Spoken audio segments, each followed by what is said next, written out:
사랑하는 성도 여러분, 오늘도 여러분의 모든 길 가운데 주님과 동행하시는 축복이 있기를 소망합니다. 오늘 우리가 함께 묵상하실 하나님 말씀은 사도행전 23장 1절에서 11절의 말씀입니다. 바울이 공회를 주목하여 이르되 여러분 형제들아 오늘까지 나는 범사의 양심을 따라 하나님을 섬겼노라 하거늘 대제사장 아나니아가 바울 곁에 서 있는 사람들에게 그 입을 치라 명하니 바울이 이르되 회칠한 담이여 하나님이 너를 치시리로다. 내가 나를 율법대로 심판한다고 앉아서 율법을 어기고 나를 치라 하느냐 하니 곁에 선 사람들이 말하되 하나님의 대제사장을 내가 욕하느냐. 바울이 이르되 형제들아 나는 그가 대제사장인 줄 알지 못하였노라. 기록하였으되 너의 백성의 관리를 비방하지 말라 하였느니라 하더라. 바울이 그중 일부는 사두개인이요 다른 일부는 바리새인인 줄 알고 공회에서 외쳐 이르되 여러분 형제들아 나는 바리새인이요 또 바리새인의 아들이라 죽은 자의 소망 곧 부활로 말미암아 내가 신문을 받노라. 그 말을 한즉 바리새인과 사두개인 사이에 다툼이 생겨 무리가 나누어지니 이는 사두개인은 부활도 없고 천사도 없고 영도 없다 하고 바리새인은 다 있다 함이라. 크게 떠들세 바리새인 편에서 몇 서기관이 일어나 다투어 이르되 우리가 이 사람을 보니 악한 것이 없도다. 혹 영이나 혹 천사가 그에게 말하였으면 어찌하겠느냐 하여 큰 분쟁이 생기니 천부장은 바울이 그들에게 찢겨질까 하여 군인을 명하여 내려가 무리 가운데서 빼앗아 가지고 영내로 들어가라 하니라. 그날 밤에 주께서 바울 곁에 서서 이르시되 담대하라. 내가 예루살렘에서 나의 일을 증언하는 것 같이 로마에서도 증언하여야 하리라 하시니라. 아멘. 바울은 공회에 나가서 자신을 변호할 수 있는 기회를 얻었습니다. 공회라는 것은 우리나라로 비유하면 일종의 국회나 법정이라고 말할 수 있을 것입니다. 이곳에는 대제사장들과 제사장들, 서기관들과 바리새인과 사두개인들 같은 사람들이 모두 모여 있었습니다. 바울은 이곳에서 자신이 하나님 앞에서 바른 양심을 가지고 살아왔다고 이야기합니다. 바른 양심을 가지고 살아왔다라는 것은 나쁜 짓을 하지 않았다라는 윤리적인 측면보다는 하나님의 율법을 잘 지키며 살아왔다는 표현으로 이해하는 것이 좋습니다. 그런데 바울의 이 말을 듣던 대제사장 아나니아가 바울의 말을 듣고 곁에 있던 사람들에게 바울의 입을 치라고 이야기합니다. 사실 아나니아의 이런 발언은 당시 유대인들이 지키는 율법에 어긋나는 행위였는데요.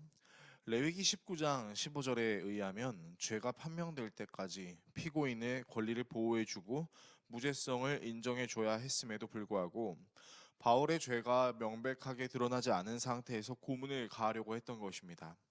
바울은 상당히 어이가 없었을 것입니다. 적어도 공회에 참석해서 이런 일을 진행하는 사람들은 최소 율법의 기본적인 틀을 알았어야 함에도 불구하고 자기에게 말을 하는 이 아나니아라는 사람이 율법의 율자도 모르는 그런 바리새인이라고 생각했을 것이기 때문이죠.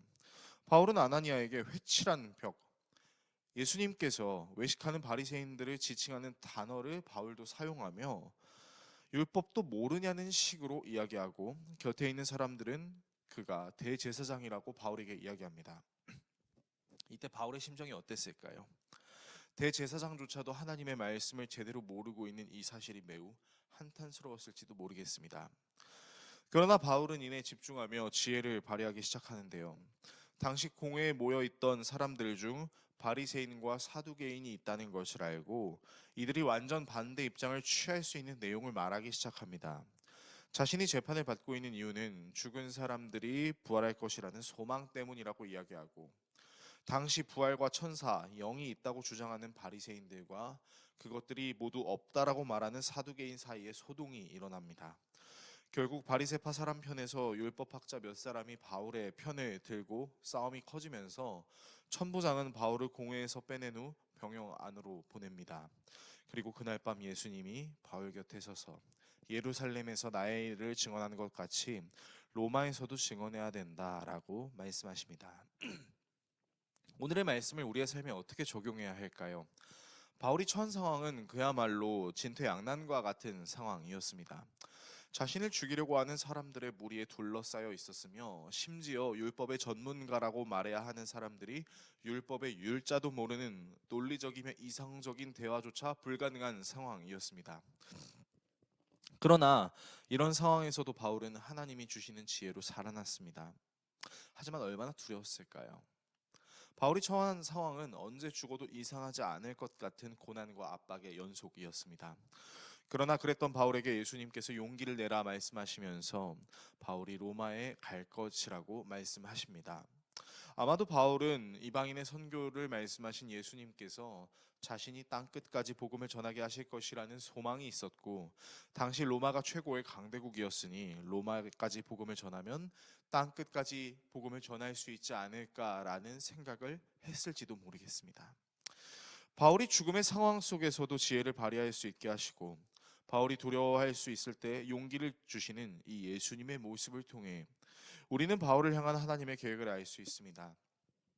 비록 힘들고 어렵고 비합리적인 상황 속에 연속에 있지만 하나님께서 바울에게 계획하신 모든 일을 끝까지 감당할 수 있도록 바울을 인도하고 계신 이 장면은 우리로 하여금 하나님은 하나님이 계획하신 대로 사람을 인도하신다는 확신을 가질 수 있게 합니다. 두렵고 떨리는 상황이 와도 낙심하지 않을 수 있는 이유는 나를 창조하시고 계획하시며 인도하시는 하나님 때문이라는 사실을 잊지 않으므로, 내게 용기를 주셔서 하나님 나라를 위해 일하게 하시는 그 하나님을 온전히 신뢰할 수 있는 우리 모두가 될 수 있기를 예수 그리스도의 이름으로 축원합니다. 기도하겠습니다. 우리를 사랑하시는 하나님, 하나님이 나를 창조하시고 계획하시며 인도하신다는 사실을 온전히 신뢰합니다. 두렵고 떨리는 상황 속에서도 하나님이 계획하신 대로 나를 인도하신다는 사실을 신뢰하며 하나님 나라를 위하여 살아가기를 소망하는 우리 모두가 되게 하여 주십시오. 예수 그리스도의 이름으로 기도합니다. 아멘.